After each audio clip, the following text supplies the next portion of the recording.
A violinist asked me to play piano for her, and I said no 4 times before I said yes.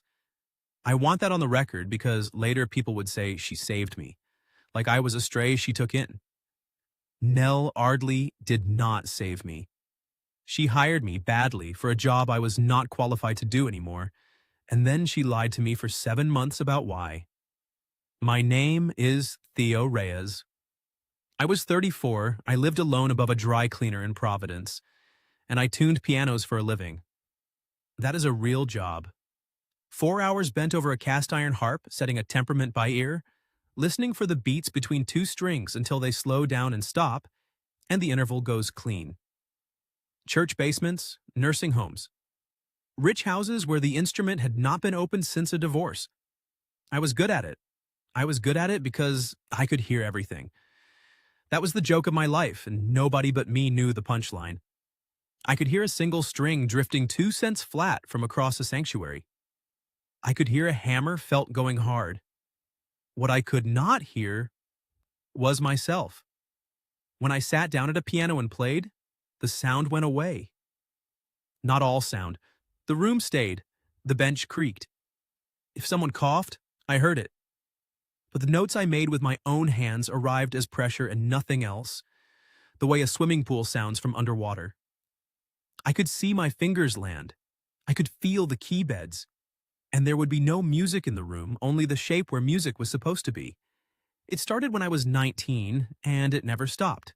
So I stopped playing, which everyone treated as the tragedy, and became a man who tuned instruments for other people, which everyone treated as sad. Neither was accurate. I had a van with a good heater, a route through 4 states, and entire months where nobody asked me about my mother.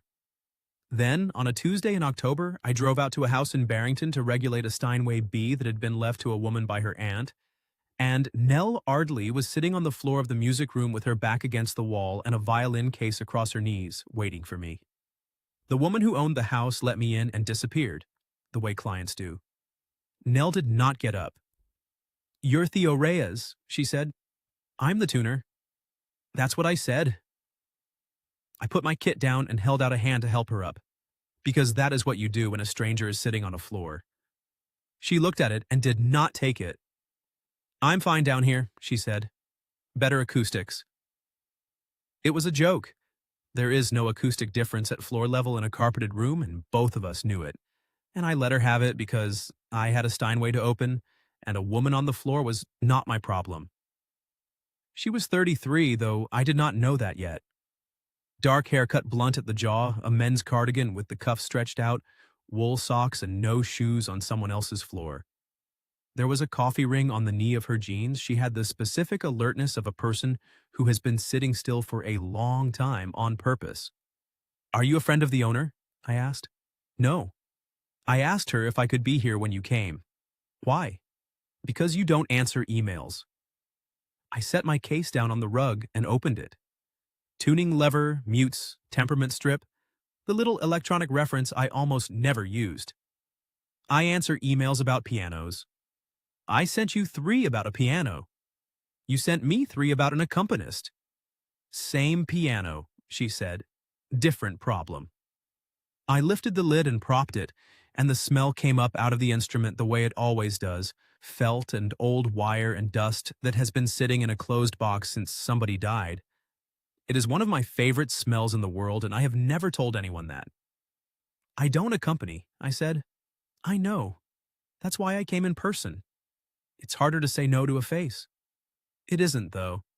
"No," she agreed. "It really isn't. I've been finding that out." I started pulling the fallboard.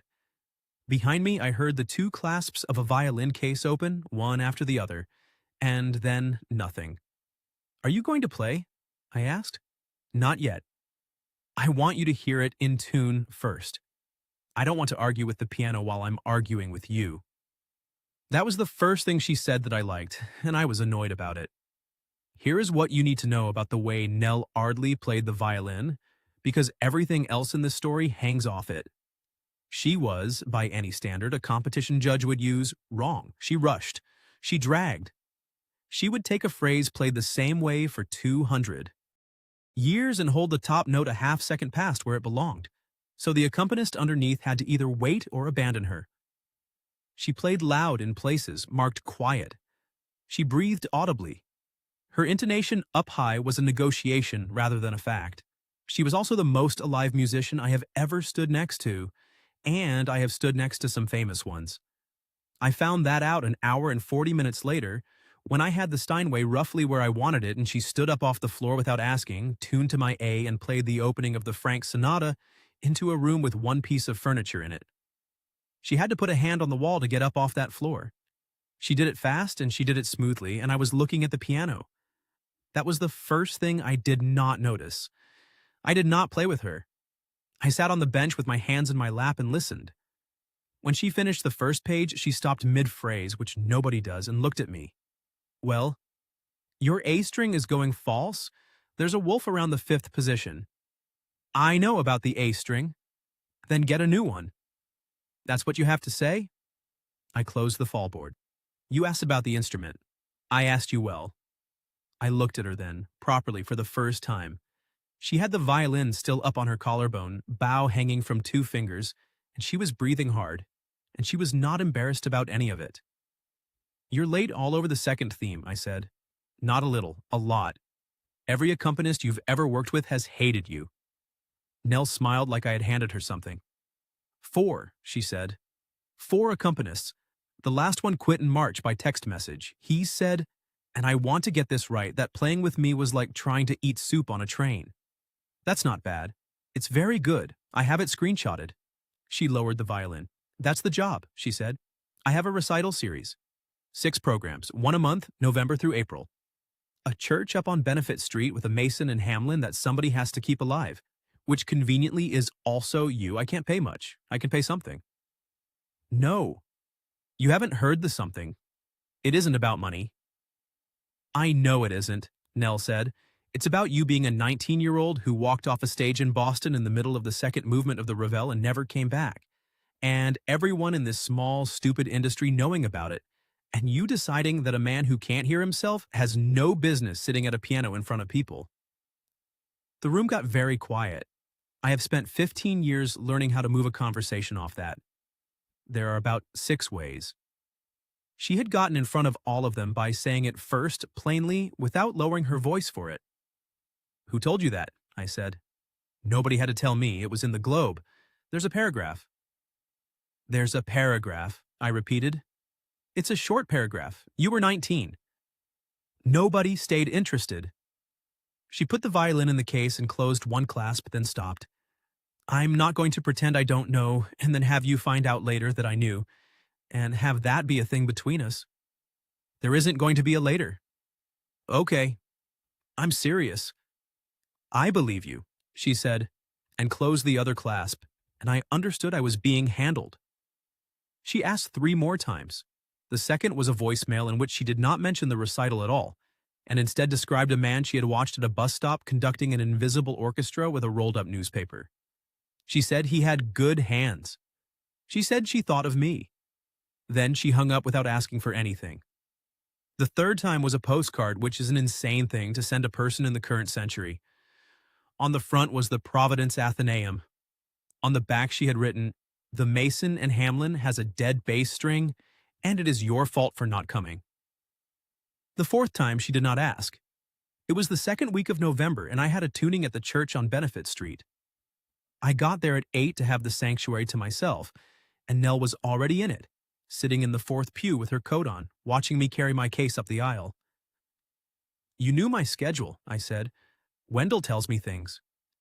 Wendell is supposed to be my client. Wendell is 71 and lonely, and I bring him the good pastries. I went to work. She stayed in the pew. For 2 hours, neither of us said anything, and there was something about it I did not want to name, which was that it was easier to work with her sitting there than it had been to work alone for the last decade. When I finished, I did the thing I always do, which is play about 8 bars to check the action across the break. Nothing musical. Chromatic runs, some octaves, a chord in the tenor to hear the felts. And as always, the sound went underwater. I got up to pack. Theo, Nell said, no. You didn't hear the question. I heard 8 bars of nothing, which is what I always hear, and you sat there and watched me do it, and now you're going to ask me something about it." She stood up and came down to the front, and she did not climb onto the platform. She stayed on the floor, below me, which I noticed. "When you played just now," she said, "did you hear the third octave A? The one that's still a little wide?" "Yes," she blinked. "You heard it. I heard the string. I always hear the string. But not the note. Not the note. So, it isn't your ears." "No," I said. "It's obviously not my ears." Nell nodded slowly, working something out, and then she said the sentence that ruined my life in the best available way. "Then you don't need to hear yourself," she said. "You need to hear me. I'll do the hearing. You do the hands." I have thought about that sentence more than I have thought about almost anything else anyone has said to me. It was technically nonsense. That is not how accompanying works. And any therapist in this state would have had something to say about a woman offering to be a man's substitute nervous system. But it was the first time in 15 years that anybody had treated the thing in my hands as a logistics problem instead of a tragedy. I sat back down on the bench. I have been asked since how a person spends 4 months at close range with someone and notices nothing. So I will keep count. A woman I had met one time in somebody else's empty house had just offered to be the working half of my hearing. People do not do that. People do not walk into a stranger's damage and volunteer to stand inside it, not for free. And I did not once ask her what she was getting out of it. That was the second thing I did not notice. "1 rehearsal," I said. 6 programs. 1 rehearsal, and then I'll tell you no in a more informed way. "That's how I got my apartment," she said. 1 viewing. "We played the Frank." I do not remember the first 8 measures. I remember that my hands were cold and never warmed up, and that I came in exactly where the score said to come in, and that she did not. She was late. Not confused, late. Deliberately, unhurriedly late, the way a person walks into a room they own. And here is the thing, I heard her. I could not hear the piano. I could hear the violin like it was inside my skull. Every place she stretched, I felt where the floor of the phrase had gone, and my left hand went and found it without asking my permission. When she hung on the top of the second theme past all reason, I did not wait for her, and I did not abandon her. I moved the harmony underneath her while she was still up there, so that when she finally came down, there was something to land on. We got about 90 seconds in before she stopped. "Do that again," she said. "Do what?" "That. What you just did under the E-flat." "I don't know what I did." "You do, though." "I genuinely do not. I can't hear it." Nell put the violin down on the pew, which people do not do with violins, and looked at me with an expression I would spend months learning to read. "Theo, you have been telling me you can't hear music. You just followed a woman who was a beat and a half late through a modulation you have not played in 15 years. "I heard you." "Yes." "That's not the same thing." "It's better," she said. "It's the entire job." We played for 2 more hours. When we stopped, my hands hurt in the specific way I had missed so badly that I had made a rule against thinking about it. The light through the high windows had gone gray to gold to gray again. Nell wrote something on the back of a program and handed it to me. A number per program. It was not much. It was more than I expected. 6 programs, she said. November through April. Why April? And that was the first time she said it. She was crouched over the violin case, latching it, and she said it into the case rather than to me, lightly, the way you mention weather. "Just until spring." I said, "What happens in spring?" "The series ends," Nell said, and stood and smiled at me and put her coat on. I want to be honest about this part because everything I did afterward depends on it. I did not push. She gave me an answer that answered nothing, and I let her, because I was 34 years old and a woman had just made it possible for me to sit at a piano, and I did not want to be the one who made things heavy. That is the whole indictment. I will not be dressing it up later. When I got home that night, I did something I had not done in 11 years. I opened the hall closet, took down the cardboard box on the top shelf, and got out my mother's metronome. Beatrice Reyes taught piano out of our front room for 22 years, and she taught me from the age of 4, and she was, by every account except mine, an extraordinary teacher. 2 of her students play in orchestras now. One of them still brings flowers to her grave, which I know because I have seen them there and because I have never once brought any. The metronome is a Whitner, wood, pyramid, the kind you wind with a key on the side. She kept it on top of the upright where I could see it and could not reach it. When I was small and I rushed, she did not stop me. She let me play the whole piece rushing, and then she set the metronome going and made me sit and listen to it until I could feel how far off I had been. Sometimes that was 2 minutes. Once, when I was 9 and had been careless in front of one of her adult students, it was the length of one side of a record. She never hit me. I want to be fair to her, because people always want that version, and it is not the one I have. What she did was more precise than hitting. She built a room inside my head with a click in it. Then she died of a stroke on a Sunday afternoon in the middle of my last year of preparation, and I found out that the room was not something she had built after all. It was something I had built, using her plans, and I could not get out of it, because I was also the walls. 6 months later, I was 19 and standing in the wings in Boston. I walked out, sat down, started the Ravel, and by the second movement, there was no sound coming out of the instrument at all. I put the metronome on my kitchen windowsill that night, next to a dead plant. I did not wind it. We rehearsed twice a week through November in the cold sanctuary in our coats, and I learned how Nell Ardley worked. She did not warm up like other players. She took the violin out and started somewhere in the middle of whatever was in her head on the walk over, and played it badly on purpose until her hands agreed to cooperate. She marked her parts in pencil with things that were not musical instructions. Above one passage in the Debussy, she had written, "Do not be French about it." She ate constantly and never finished anything. Half a sandwich on the pew, a bag of almonds in the case, 2 bites of a pastry left on a napkin. She sat down between movements. Always. She would finish a movement and sit on the platform step with the violin across her knees for 20 or 30 seconds, and then get up and go again. I noticed both. I filed them under the same heading, which was none of my business. By December, I had stopped seeing them at all, the way you stop seeing a crooked picture in your own hallway. That was the third and fourth things I did not notice, and I wanted on the record that they were sitting on a pew in front of me twice a week. The first program was the last Sunday in November, and 31 people came. I counted them from the bench because I have counted every audience I have ever played for, which is a thing I learned from my mother and have not managed to stop. Nell walked out ahead of me in a green dress and flat shoes, and did not do the thing performers do where they acknowledge the room and then set themselves. She just started tuning out loud in front of everybody, taking her time. And by the time she finished, the audience had settled into a different kind of attention. It was a small trick, and better than anything I had been taught. We opened with the Grieg. 8 bars in, I stopped hearing the piano. That was expected. What was not expected was that it did not matter because she was there, a foot and a half to my right, breathing where the phrases turned, and I could hear every particle of her. I played the whole first movement on nothing but her breath and the map in my hands. And then, in the second movement, at the place she always stretched, she did not. She came down early. She hurried a passage that she had spent 3 weeks teaching me to wait through. I did not catch it. There was no floor under her when she landed because I was still up where we had rehearsed, and for 2 seconds the two of us made a sound like a chair falling over. We recovered.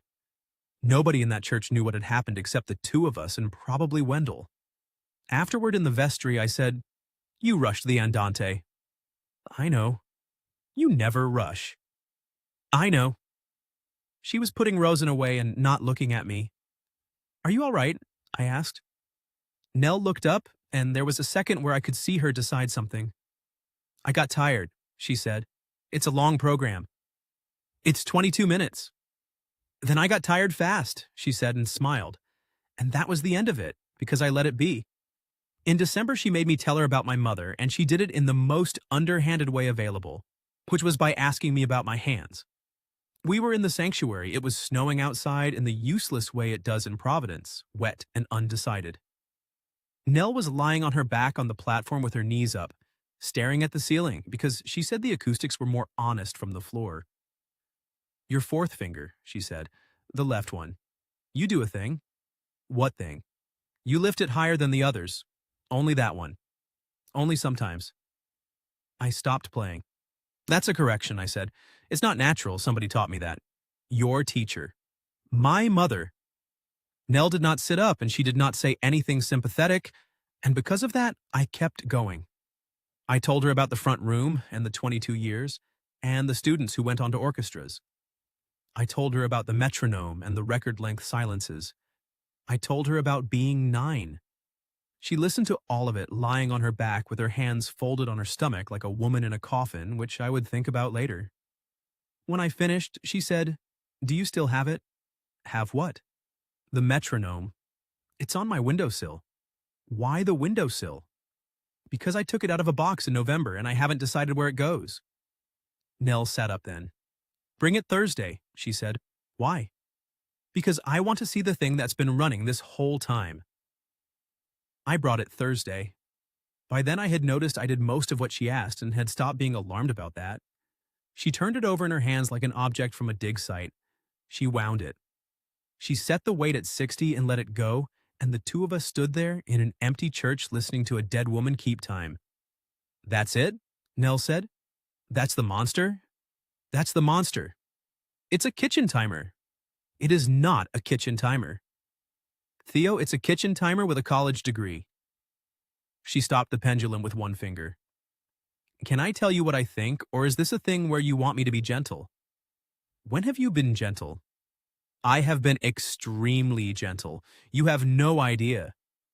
She set it down on the piano lid. I don't think you can't hear yourself. I think you can't hear yourself alone. There's a difference, and it's not small. That's the same sentence with a word added. It's the only word that matters, Nell said. You played 31 people out of their coats last Sunday. You just weren't by yourself when you did it. So, what's the treatment? I hire a violinist for life. It came out sharper than I meant. She did not flinch. No, she said, that's not available. Something in the room changed for a second. Then she picked the violin up off the pew and said, Debussy, from the letter B, and do not be French about it. And the moment closed over like water. December's program was better than November's. January's was better than that. 40 people, then 60. Wendell started putting out extra chairs and complaining about it in the way that meant he was happy. I started sleeping better. I started taking fewer tunings so I could practice, which was economically stupid, and which I did anyway. I bought a metronome of my own, a cheap digital one, and used it exactly twice and then put it in a drawer. And the Whitner stayed on my windowsill next to the dead plant, which I also had not thrown out. In the middle of January, she went to the restroom during a rehearsal and did not come back. I gave it 10 minutes, then went down the side corridor past the coat racks and found her sitting on the floor outside the door, back against the radiator, legs straight out in front of her like a child. She did not startle. That is the detail I keep. A person caught somewhere they should not be startles. Nell just looked up at me with an expression I could not read then and can read perfectly now, which was calculating. Hi, she said. I crouched down. What happened? Back spasm. It's the shoulder rest. I've got a new one coming. I held out my hand, and she took it. That was the first time Nell Ardley ever let me help her up off a floor, and I was so pleased about it that I did not think about it again for 6 weeks. She came up light. There was nothing to her. She held my forearm a second longer than she needed to, then rolled her shoulder and made the face of a woman with a back spasm. You should see somebody about that, I said. I have somebody. Which was true. That is the thing about the way she did it. She almost never said a false sentence. She said true sentences in an order that built a false room, and then she let me furnish it. Do you want to stop for today? God, no, she said. We haven't done the Debussy. So we did the Debussy. That one is not on the list. The list is things I did not notice. This one I noticed and asked about directly, standing 18 inches from her face, and let her talk me out of in under a minute, because the alternative was a harder afternoon than the one I wanted to have. She never ordered the shoulder rest. I checked it later, the way you check things when it is far too late, for checking to be any use to anybody. And I fell in love with her, which I am going to state once, plainly, and then not belabor, because she was dying and did not tell me, and I have spent a long time deciding how much of my feeling I am allowed to describe. It was not dramatic. It happened in a church with bad heating over a period of about 11 weeks. It happened in the 20 seconds between movements when she sat down on the platform step, and I looked at the back of her head. It happened when she said again, and I said again, and neither of us wanted to be anywhere else. I did not tell her. There were reasons, and all of them were cowardly, and the largest one was this. She had said just until spring, and I had decided, without ever asking her a single question about it, that she meant she was leaving. A better orchestra. A city with more money in it. Someone. I built an entire explanation out of nothing so that I would not have to ask her a question whose answer I could not control. Then it was February and she started canceling, not performances, rehearsals, 2 in a row, both by text, both with a reason that was plausible on its own and getting less plausible in sequence. The February program happened, and it was the best playing either of us had done, and she sat down twice during it, once for longer than a movement break should be. In the vestry afterward, she was gray around the mouth. "I'm going to ask you something," I said, "and I want you to answer it like an adult." "Ominous. Are you sick?" Nell put the bow in the case and closed the lid and did not latch it. "Yes," she said. The floor of the room dropped about 4 inches. "How sick?" "Theo. How sick, Nell?" She looked at me then, and she gave me the only thing she was willing to give me that night, and I have gone back and forth for a long time about whether it was a kindness or a management technique, and I have landed on the answer that it was both, because she was a person, and people are both. "Sick enough that April was always the end of the series," she said. I remember the sound the radiator made. I remember that I did not cry, and that I did not go to her, and that what I felt first, before grief, before anything decent, was a hot black wave of being made a fool of. I stopped counting there. 4 was enough to be getting on with. 7 months, I said. "Yes. You knew in October, in that woman's house in Barrington, sitting on the floor waiting for me." "You knew then?" "Yes." "And you hired me?" "Yes." "For a project," I said. "You needed something to do at the time. And there's this guy with the sad paragraph in the Globe, and you thought, that's a good use of April." Nell did not defend herself. That is the part I cannot get out of me. She stood there in a cold vestry with her hands at her sides and let me say it. "Is that what you think?" she said finally. "I think you've been in charge of the whole thing since the day you sat down on that floor. I think I got hired to be your last good deed. Okay? Don't say okay." "What would you like me to say?" "I would like you to tell me I'm wrong." And Nell said, "You're not entirely wrong," and picked up the case and left the church. That is the worst thing I have ever said to anybody. I want to be clear that I understand that. She had 7 weeks left, and I gave her that. I did not go to the March rehearsals. I told myself I was giving her space, which is the most convenient lie available to a man who is actually just humiliated. For 19 days, neither of us called, and I took a job 3 hours away in Vermont because it meant 2 nights in a motel where nobody knew me. On the 11th day, I found out from Wendell, who did not know I did not know, that the March program had been canceled. On the 15th day, I drove past her building twice without stopping. On the 19th day, her sister called me. Her name was Rosalind, and she was older, and she had the exhausted flatness of somebody who has been doing logistics around a dying person for a long time and has run out of the part of herself that softens things. "You're the pianist," she said. "Yes." "She's at Miriam. She's been there since the 9th. I said something. I do not know what. "She didn't ask me to call you," Rosalind said.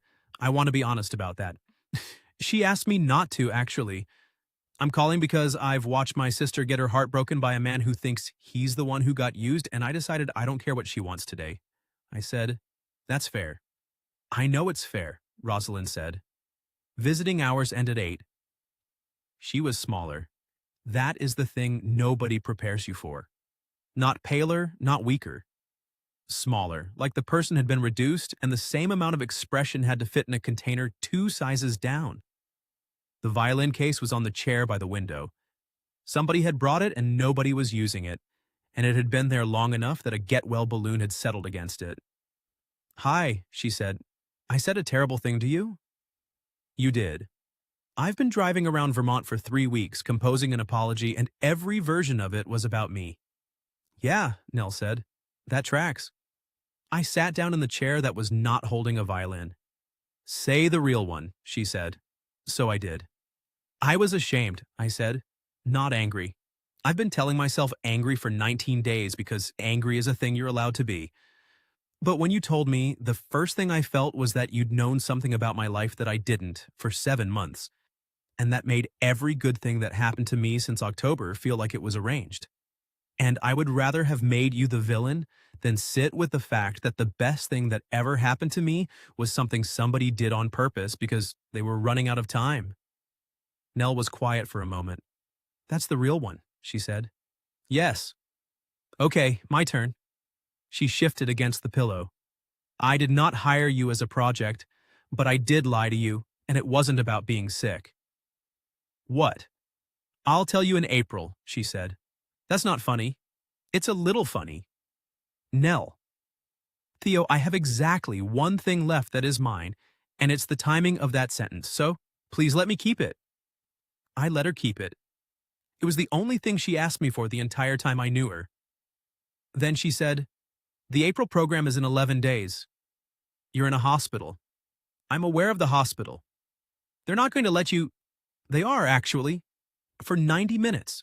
With Rosalind driving and a nurse who owes me a favor and a very grim conversation I have already had with a doctor who thinks I am an idiot."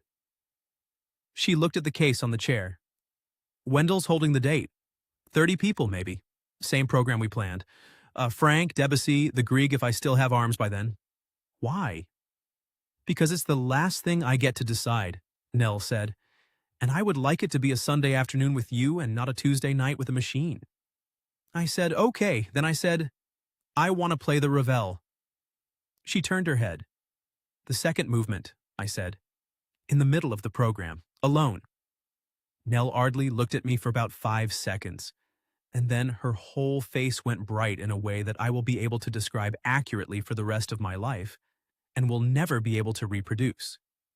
"Yes," she said. "Absolutely yes." "Oh, that's very good." "I might not be able to." "I know. I mean, I might sit down and there might be nothing in front of everybody again." "I know," she said. "That's why it counts." She did not make it to April. She died on the 28th of March at 4 in the morning with Rosalind in the room and not me, which is correct and which I have made my peace with. The program was 8 days away. Wendell called me at 6. I let it go to voicemail, then sat on my kitchen floor and listened to it 4 times. The Whitner metronome was on the sill above me the whole time, not moving, the way it had been for 5 months. Rosalind called that afternoon to tell me the service was Thursday and that the April program was canceled. "It isn't," I said. There was a long pause on the line. "Theo, she's dead." "Wendell's holding the date. The program exists. 30 chairs exist. You want to play a violin recital without a violinist." "I want to play the Ravel," I said. "That's the only thing on it that was ever mine." Another pause. "She'd have loved that," Rosalind said, and her voice broke on the second word, and she hung up before I could hear what happened after. At the service, Rosalind handed me an envelope. It was letter-sized, and my name was on it in pencil, in the same hand that had written, "Do not be French about it," above a Debussy passage in November. "She wrote it in February," Rosalind said. "Before the hospital. She was very specific. Not at the funeral, not the same week. She said you'd want to open it immediately and that you shouldn't." "When?" "April," Rosalind said, and looked at me like she was daring me to find that funny, and I did not. "I put it in the piano bench at the church and left it there for 9 days, which is the single most disciplined thing I have ever done." The April program happened on a Sunday afternoon the 6th at 3 o'clock. Wendell put out 30 chairs and 48 people came. I do not know how they knew. Word travels in a small, stupid industry. There was no violinist, so I did what I had never done in 15 years, which was walk out alone. I sat down. I counted the room because I am my mother's son, and I have not managed to stop. 48. Then I played the second movement of the Ravel Concerto in the piano reduction, which is not how it is supposed to be performed, and which was the piece I had abandoned in Boston at 19 with my hands still on the keys. For 11 bars, there was nothing. It went underwater exactly the way it always had, and I understood with complete calm that I was going to sit there in front of 48 people and finish it anyway, because that had become the point somewhere back in December without anybody telling me. And then, in the 12th bar, I heard it. I want to be careful here because this is the part where a story like mine usually starts lying, and I have gotten better at noticing when I am about to make something prettier than it was. It was not a flood. There was no light through the windows at a meaningful moment. What happened was that one note, a G in the right hand, in the middle of the register, nothing special about it, arrived at my ears as sound instead of pressure. And then the next one did. I played the rest of it, hearing about half of what I was doing, which is the most I have ever gotten and considerably more than nothing. And when I lifted my hands at the end, the room did the thing rooms do when they are not sure whether it is over. Then they clapped, and I sat with my hands in my lap and let them, and did not use it as proof of anything. Afterward, when the chairs were stacked and Wendell had gone home, I got the envelope out of the piano bench and read it on the platform steps where she used to sit between movements. Theo, here's the lie. I told you I found you through Wendell and that I'd heard there was a tuner in Providence who used to play. That was not true, and I have felt bad about it in a low-grade way for months, like a stone in a shoe I chose to keep wearing. I was in the hall in Boston. I was 17. My teacher had dragged me to hear a 19-year-old play the Ravel because she wanted me to understand what real preparation looked like. And I sat in the second balcony and watched you walk off in the middle of the second movement. Everyone around me was embarrassed for you. My teacher said something about nerves and what a waste. And I sat there and thought, no, that is the first honest thing anyone has done on this stage all night. I have thought about you for 16 years. Not romantically, not at first, and not in a way I would have known how to defend to anybody. You were just the person who proved to me that it was possible to stop. I could not stop. I have never once been able to stop. I played through a broken finger at 22 and a funeral at 26, and I have made every accompanist I've ever had miserable. And somewhere in the back of it all was a boy in Boston who stood up and left, and I could not decide for 16 years whether I pitied him or envied him. When I got sick, I looked you up. That took about 4 minutes. You had a website with one phone number and a photograph of a tuning lever, which is the funniest thing I have ever seen. So no, it was not a project, and it was not a last good deed, and you were not a convenient, sad man in a newspaper paragraph. I went and found the one person I have thought about since I was 17, and I made up a reason, and I hired him, because I was too much of a coward to walk up to a stranger and say the true sentence. The true sentence is that I did not want to spend the time I had left proving anything to anybody. I wanted to spend it next to the only person I ever heard tell the truth in public. I'm sorry I said just until spring, like it was about a schedule. That was cowardice too. I said it in October and you did not ask.